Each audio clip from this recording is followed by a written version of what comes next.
Assalamualaikum warahmatullahi wabarakatuh. Allahumma sholli ala Sayyidina Muhammad wa ala ali Sayyidina Muhammad. Pemirsa yang dirahmati Allah, marilah kita simak ceramah dari Kiai Haji Abdullah Dimnastiar dengan tema Kuatkan Ikhtiar, Sempurnakan Tawakal. Sebelumnya marilah kita perbanyak sholawat minimal 1000 kali sehari, agar hidup kita penuh barokah dan mendapatkan syafaat kelak.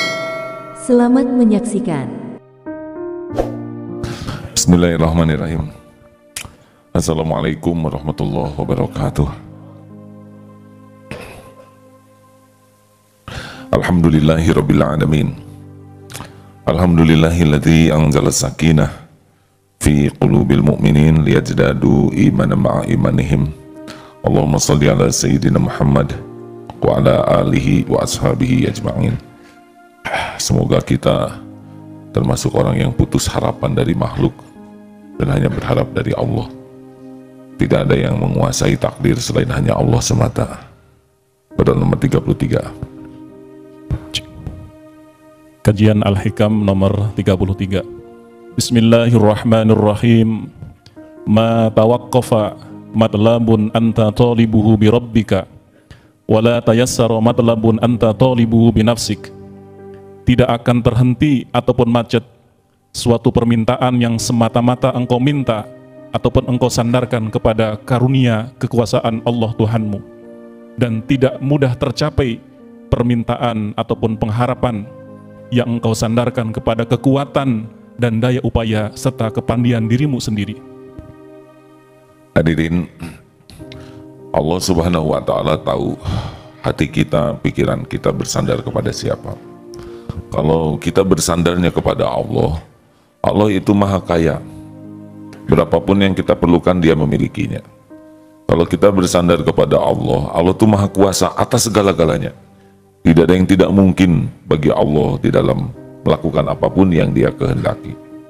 Kalau kita bersandar kepada Allah, maka Allah itu maha baik. Walaupun kita banyak kekurangan dan kelemahan, bahkan banyak dosa, Dia maha baik. Dia tutupi dosa dan Dia tetap tolong, karena Allah Ar-Rahman Ar-Rahim.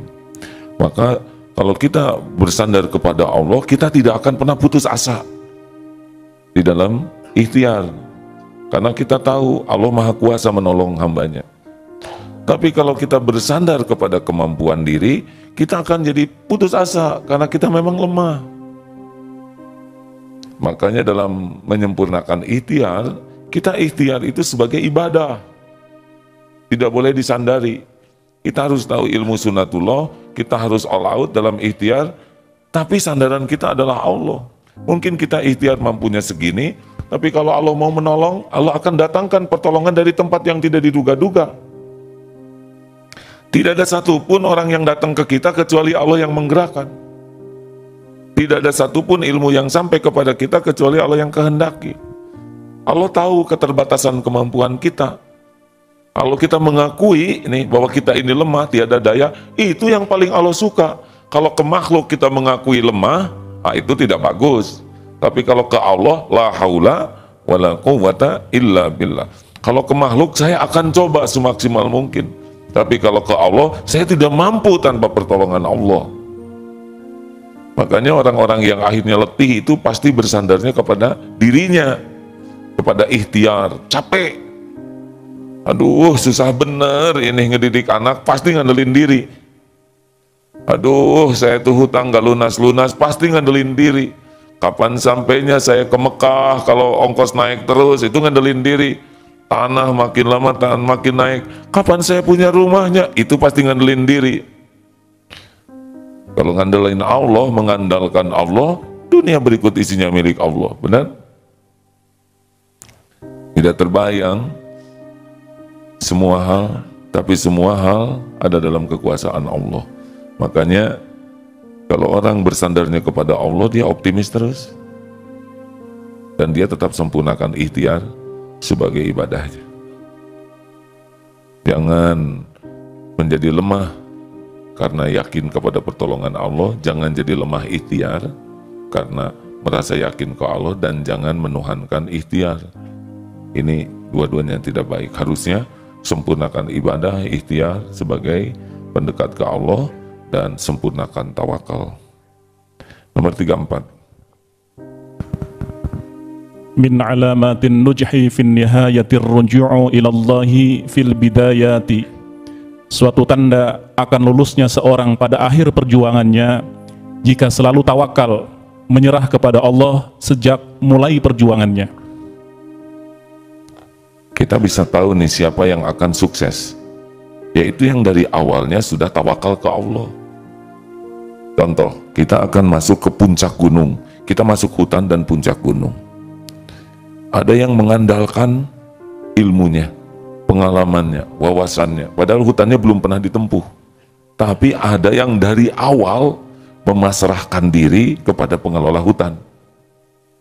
Karena sudah ada pengumuman, barang siapa yang memasrahkan dirinya kepada pemilik hutan, pengelola hutan, niscaya akan ditunjuki lewat hutan belantara ini. Akan dicukupi, asal pasrah total.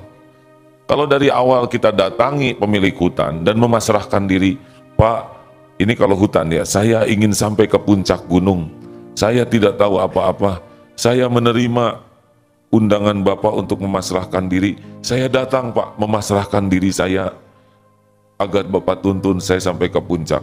Kata pemiliknya, ya sudah, kamu percayakan sepenuhnya kepada saya. Ini hutan milik saya tahu persis jalan-jalannya, saya jamin kau selamat, saya jamin kau dicukupi. Tapi selama melangkah kita patuh. Jangan belok kiri, itu jurang. Kanan, jangan naik ke atas, itu beracun pohonnya, buahnya bagus. Pak, saya haus, jangan, itu bukan air bening, itu pipisnya babi hutan. Kalau kita patuh dengan perintah dan larangannya, dan kita percaya bahwa setiap perintahnya ini baik dan larangannya itu membahayakan, kita akan sampai. Benar kita nanjak, kita licin, benar kita akan capek, tapi jauh, itu efektif sekali menghadapi hutan itu, dibanding dengan yang mengandalkan kepinterannya, mengandalkan bekalnya, mengandalkan pengalamannya, padahal belum pernah dia masuk ke hutan itu. Bisa terbayangkan hadirin? Yang dari awal tawakal dia nyampe ke puncak. Ya begitulah. Sekarang mau menghafal Quran, harus jelas dulu, ini otak milik siapa? Jawab. Kita bisa ingat dengan karunia siapa? Allah. Kita bisa istiqomah dengan bimbingan siapa? Kalau dari awal kita yakin, maka carilah pertolongan Allah setiap saat. Allah perintahkan jaga pandangan, jaga pandangan. Allah perintahkan lewat Rasulnya jaga lisan. Persis seperti orang yang masuk hutan, jangan heran Allah nanti memudahkan kita ingat. Karena otak ini milik Allah. Bisnis juga begitu. Yang membagikan rezeki siapa? Allah. Jangan serakah, jangan licik, jangan zolim. Tenanglah. Rezeki itu sepenuhnya dalam genggaman Allah. Kadang dibuka, kadang ditahan, kadang diambil. Nikmati saja. Seperti dolar naik turun. Tenang saja, Tuhan kita bukan dolar. Iya, enak ngomong gitu, tapi saya punya hutang dalam dolar. Salah sendiri, ya. Jual, kalau dijual, nanti saya jadi tidak punya rumah. Ya terserah, mau menderita mikirin hutang atau tenang tanpa rumah. Kontrak saja, daripada kita menderita. Ngontrak dengan punya rumah sama-sama berteduh, betul? Tapi bagaimana nanti orang menghinakan saya? Nah itulah saudara menderita, lebih takut dihina orang daripada takut dihina Allah, betul?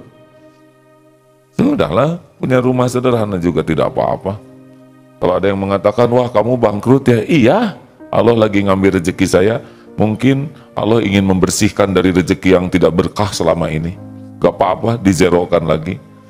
Nanti gimana ekonomi makin sulit? Oh, rezeki dari Allah tidak tergantung situasi ekonomi. Maaf hadirin, pesantren ini diuji dengan berbagai situasi ekonomi yang katanya orang susah sekali. Tapi pertumbuhan kita tetap saja jalan. Tahu sebabnya apa? Sebab yang ngebagikan rezekinya adalah Allah Subhanahu wa Ta'ala. Nah makanya bersandarlah dari awal, di tengah, dan sampai akhir. Karena Allah penguasa segalanya. Sebelum berangkat keluar dari rumah, doa dulu. Atau berangkat dulu. Bismillahi tawakkaltu 'alallahi La haula wala quwwata illa billah. Dengan nama Allah, bismillahi tawakkaltu, saya bertawakal kepada Allah. Bismillahi tawakkaltu ala Allah, la haula, yang tiada daya, tiada kekuatan kecuali dengan izin Allah. Allah lalu berfirman kepada orang yang doa itu, hudita wa kufita wa wukita. Allah akan berikan petunjuk, lalu Allah cukupi dan Allah lindungi. Setan berkata, gimana kita menggelincirkan orang yang dilindungi, ditunjuki, dicukupi, dan dilindungi dan dicukupi Allah. Makanya hadirin sekalian, nyari jodoh juga dari awal tawakalnya. Kenapa? Karena setiap akhwat ciptaan Allah. Tidak ada akhwat yang naksir kecuali Allah yang menggerakkan hatinya. Naksir kan belum tentu jodoh.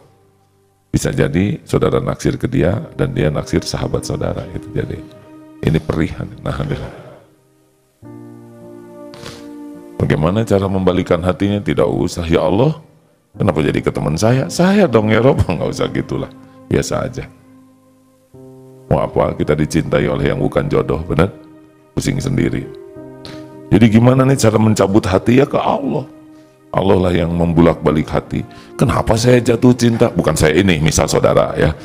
Kenapa saya kok jatuh cinta kepada orang yang bukan jodoh? Ya Allah tahu.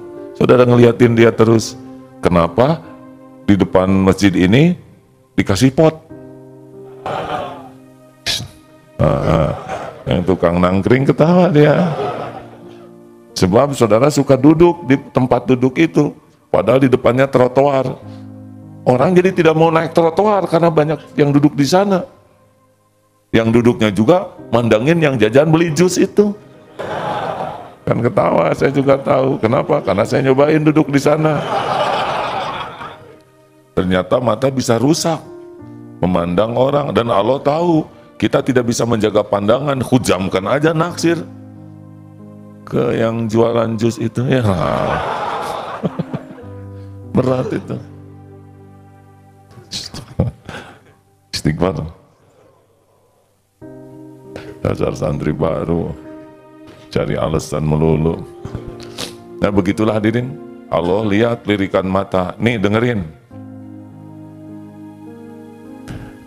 Ini kan sekarang kalau godul basor, seakan-akan yang harus jaga pandangan itu lelaki. Kalau wanita harus jaga pandangan, tidak kan? Coba Ustadz bacakan surat An-Nur, surat ke-24 ayat 30 sampai 31. Ayat 24, 30 sampai 31. Ya ayat. Surat ke-24. Surat ke-24. Ya maaf. Padahal Ustadz. A'udzu billahi minasy syaithanir rajim.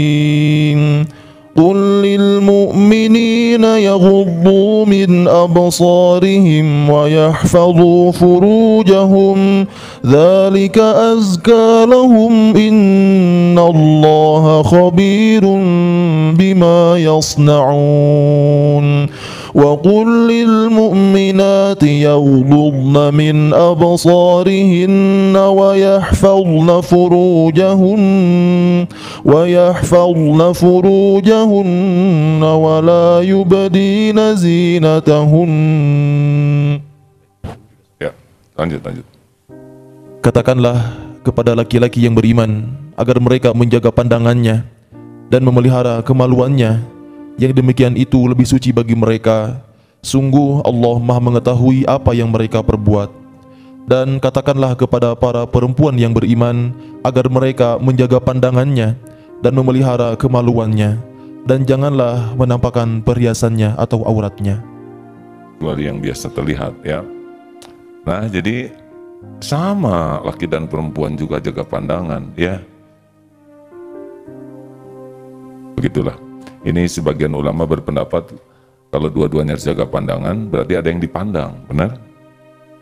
Karena kalau tidak ada yang dipandang, mau jaga bagaimana? Karena tidak ada yang dijaganya. Ini perbedaan pendapat. Makanya laki-laki